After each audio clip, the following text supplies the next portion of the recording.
धीर्धैनं श्रवणपटे यतिवरा महावाक्यजनार्दन सच्चिदानन्दत्वं शरणं व्रजेश। यादवेन्द्रं दयादाता पुण्डरीक्षा क्षीरसागरशयनं कमलनयनं नमस्तुते नमामि श्रीहरि। धैर्य से जिसको धारण किया जाता है, कर्णपटुओं से जिनका पान किया जाता है, ऐसे सच्चिदानंद भगवान श्री यादवेंद्र सरकार को मैं नित्य ही चिंतन करता हूँ, नमन करता हूँ। जिनको नमन करने से मंगलादि मंगल तो हो ही जाते हैं, साथ ही में बहुत बड़ा बल मिलता है मनुष्यों को।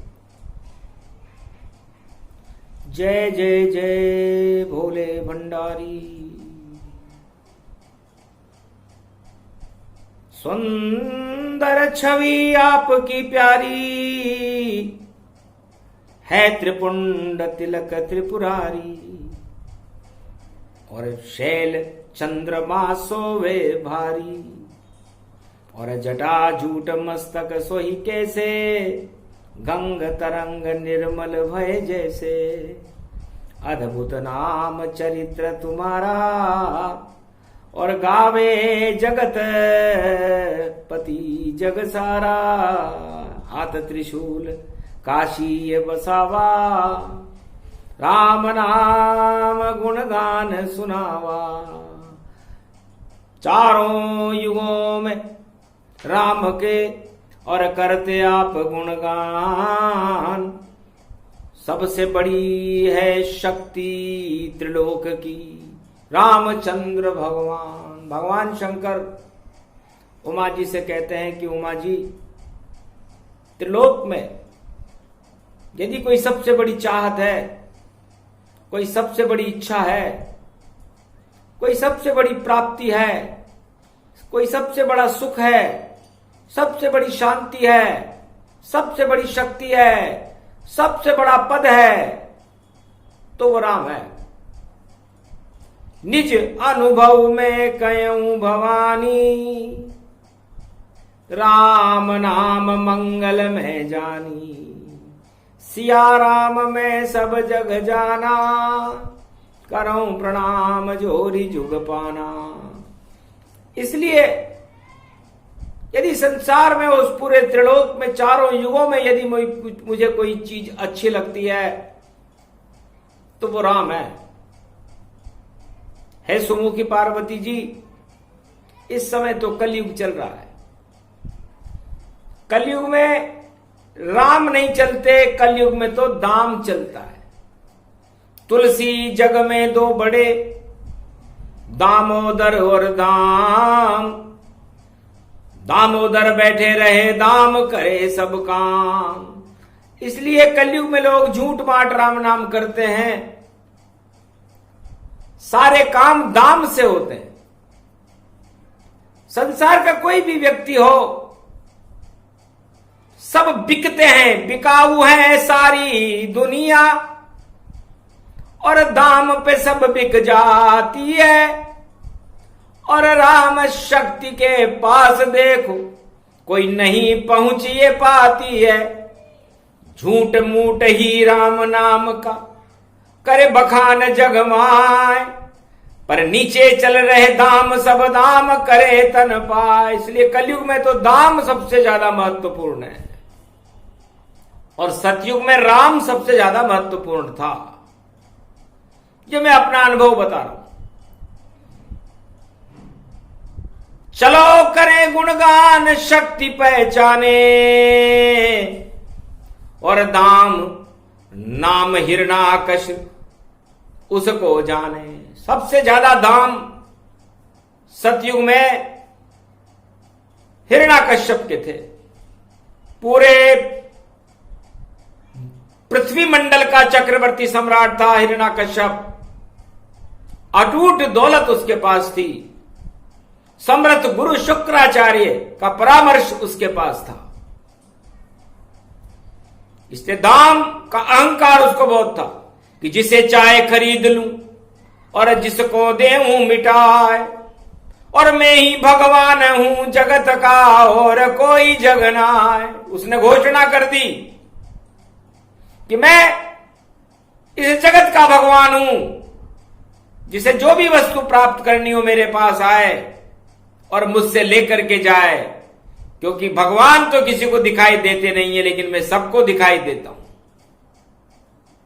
शुक्राचार्य ने आशीर्वाद दिया कि शिष्य हो हिरणाकश जैसा, और जैसा शकल है ईश्वर जैसा। ये ईश्वर का दूसरा रूप है।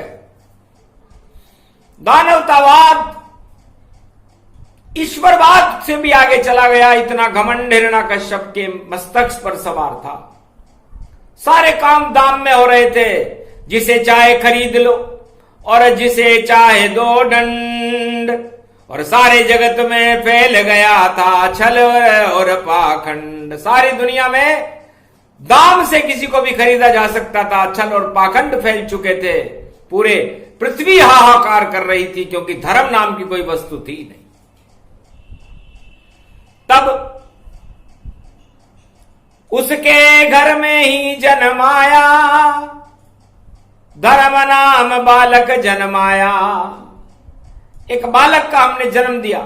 भगवान ने सोचा कि घर में ही फूट करा दो। तो एक धार्मिक बालक नारायण के अंश शालग्राम के अंश थे और बन गए परम हंस। महात्माओं को बहुत सताता था, प्रहलाद को भी बहुत सताता था। हिरण्याकश्यप बड़ा तानाशाह सम्राट था। जो भक्ति करे वह कड़े दंड जो राम नाम यहां गाएगा। हिरण्याकुश के शासन में महात्मा कड़ा दंड यहां पाएगा। ऐलान कर दिया उसने कि मेरे शासन काल में कोई राम का नाम लेगा तो उसकी दाढ़ी काट ली जाएगी और उसको कड़े से कड़ा दंड दिया जाएगा।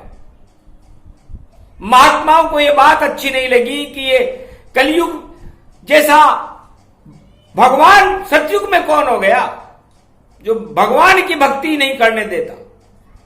तो ये कैसा राजा है। अधर्म का राज सतयुग में ज्यादा नहीं चल पाए, और 7 महात्मा जा रहे थे और एक तुमड़ी था। एक तुमड़ी में सालग्राम जी को लेकर के 7 महात्मा जंगल में जा रहे थे। हिरण्याकश्यप को सूचना मिली कि महात्मा मूर्ति पूजा एक कमंडल में मूर्ति लेकर के जा रहे हैं और उनकी दाढ़ियां खींच लो और पकड़ लो। हिरण्याकश्यप ने सोचा मैं खुद ही जाकर के देखूं। राजा खुद ही आ गया उस जंगल के माय, जहां महात्मा गुजर रहे थे। पकड़ लिया तन पाए। कहां जाते हो, कौन हो? मैं यहां का राजा हूं, हिरण्याकश्यप मेरा नाम है। भगवान की भक्ति मेरे राज्य में होती नहीं है, दंड मिलेगा। घबरा गए जब महात्मा और करी ईश्वर फरियाद। महाराज ये शालिग्राम है इसी तुमड़ी ताज। इस तुमड़ी के ताज में शालिग्राम थे। जैसे ही राम का मंत्र बोला और मंत्र चक्र घुमाया था, पानी में पानी हो गए शालिग्राम। ये चमत्कार बतलाया था। शालिग्राम जी ने महात्माओं की आवाज को सुन लिया और शालिग्राम जी पत्थर से पानी हो गए। हिरण्याकश्यप ने जब तलाशी ली, महात्माओं की तुमड़ियां, उनकी जटाएं खुलवाई, उनके वस्त्र खुलवाए, तो भगवान नाम की कोई चीज नहीं मिली। पर जानकारी उसके पास पुख्ता थी, इसलिए उसने कहा कि ये पानी ही मुझे पिलाओ।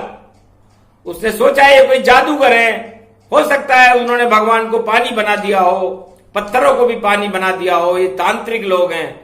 तो उसी शालिग्राम के पानी को और हिरण्याकश ने पान किया और रनिवासन में गया राजमहल में और भोगवास रानी संग किया। कयादू रानी के साथ भोग विलास किया और उस भोग विलास का परिणाम उस शालिग्राम जी की अमृत पान करने की वजह से उनके घर में एक महाशक्ति प्रहलाद का बालक का जन्म हुआ, जो ईश्वर की तपस्या और महात्माओं की कृपा का फल था।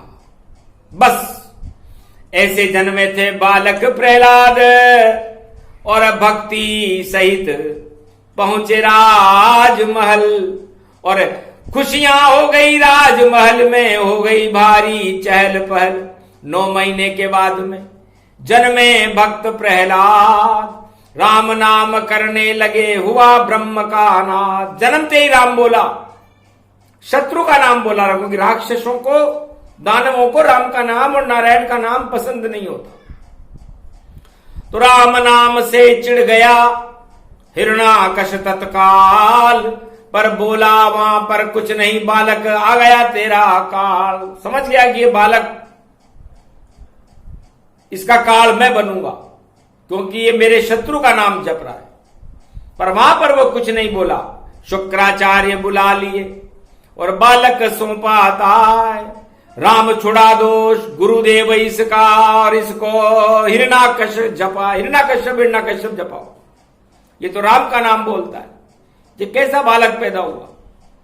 तो शुक्राचार्य भी बालक को और राम नाम छुड़ा न सके, और बालक बोला शुक्राचार्य से, और गुरुदेव शक्ति आप मुझे समझा न सके, मैं तो, मेरे पिता तो राम जी, और पिता कोई ना, ये तो जन्म के पिता हैं, इन्हें प्रणाम कर लूंगा। ये तो मेरे जन्माने वाले पिता हैं, मेरे असली पिता तो राम जी हैं। इसलिए गुरुदेव मुझे राम नाम जपने दो। आपकी ये विद्या मुझ पर असर नहीं करती, क्योंकि आप तो भोग विद्या सिखाते हो, मुझे राज सिंहासन पर बिठाना चाहते हो, और मुझसे कहते हो कि आप हिरण्याकश्यप की जय जयकार लगाओ। ये कोई भगवान है क्या? ठीक है, इन्होंने मुझे जन्म दिया है, मैं इनकी सेवा करूंगा, लेकिन इनको भगवान नहीं मान सकता। परम पिता परमात्मा भगवान और मेरे असली पिता तो राम जी हैं। शुक्राचार्य का माथा ठनक गया कि इस बालक को यहां से निकालो, वरना ये बालक इस आश्रम में भी विद्रोह पैदा कर देगा। तो 8 बालक जो मित्र प्रहलाद के निकले चटशाला से जाए, और मंगलवार को धर्म ध्वजा और जय सिया राम का ध्वजों उड़ाए। मंगलवार का दिन था, जय सिया राम लिखा हो झंडे पर, और प्रहलाद उस आश्रम से निकल गया।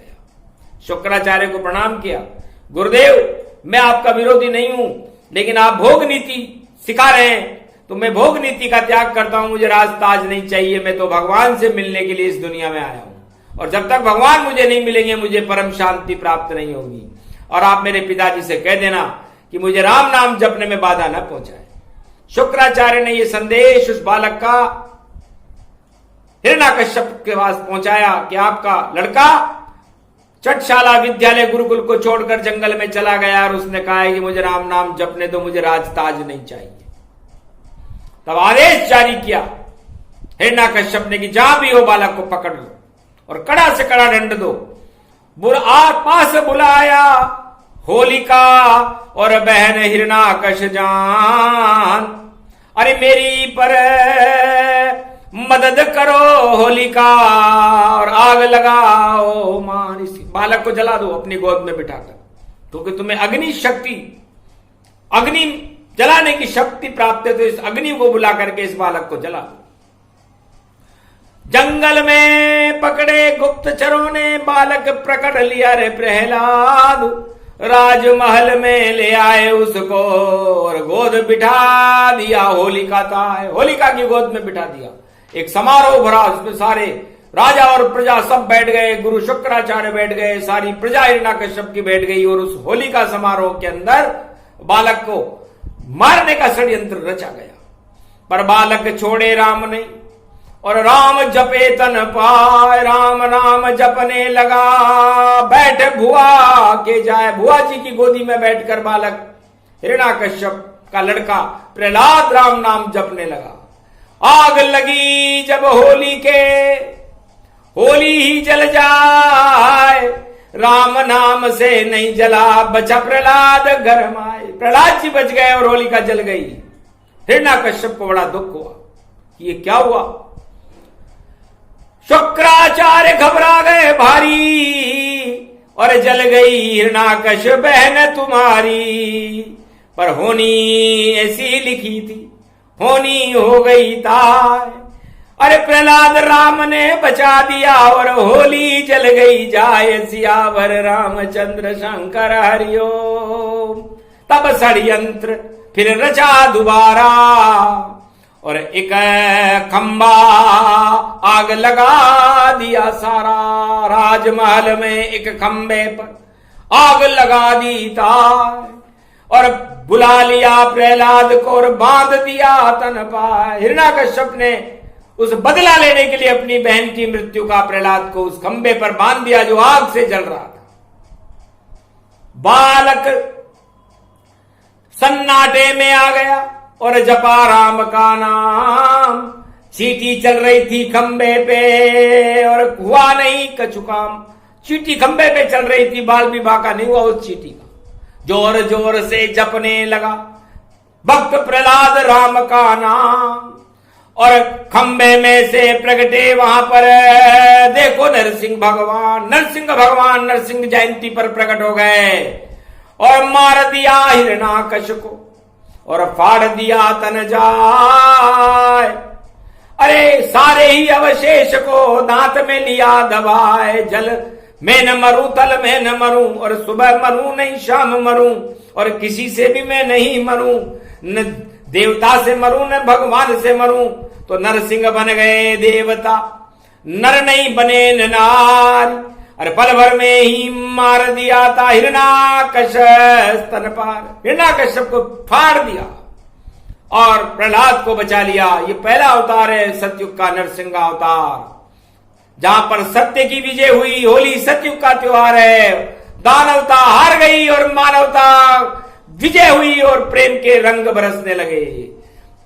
नरसिंह बन गए केसरी और रंग बरसे वहां हजार और बार बार होली जली और धू धू हुआ प्रचार। तो मानवता का प्रकाश हो गया होली पर्व के ताय।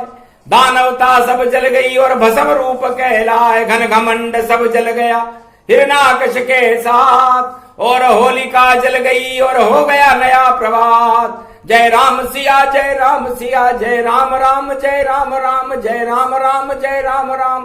तो राम की शक्ति बड़ी है, राम की शक्ति विशाल। अरे प्रहलाद भारत का राजा बन गया। आया हिरण्याकश का काल। हिरण्याकश और होलिका का तो काल आया क्योंकि दोनों की मिथुन राशि थी और प्रहलाद की कन्या राशि थी। तो कन्या राशि भारत का चक्रवर्ती सम्राट बना युवराज प्रहलाद। राज तिलक कर दिया नरसिंह ने और मानवता हर्षाई थी और दानवता जल गई होली में, नजर नहीं फिर आई थी। तो सतयुग में श्री राम नाम का हो गया बड़ा कमाल। हिरण्याकश के घर में जन्मा एक लाल प्रहलाद। धन्य धन्य प्रहलाद है होली का गुणगान। राम नाम जपते रहो भारत का कल्याण। ये प्रसंग जो भी सुने राम नाम जप जाए। जब तक होली नहीं जले राम जपे तन पाए। तो राम भगवान उनका मंगल कर देते हैं। जैसे रक्षा प्रहलाद की वैसे भारत की रक्षा कर देते हैं, भारत के भक्तों की रक्षा करते हैं। इसलिए ये गुप्त प्रसंग भगवान शंकर ने उमा जी को सुनाया और भारत की रक्षा के लिए सुनाया। इसलिए हे भारतवासियों, मंगलवार का दिन है, राम नाम जपते रहो जब तक होली नहीं जले। तो आपका और भारत देश का कल्याण है। बोलो जय श्री राम।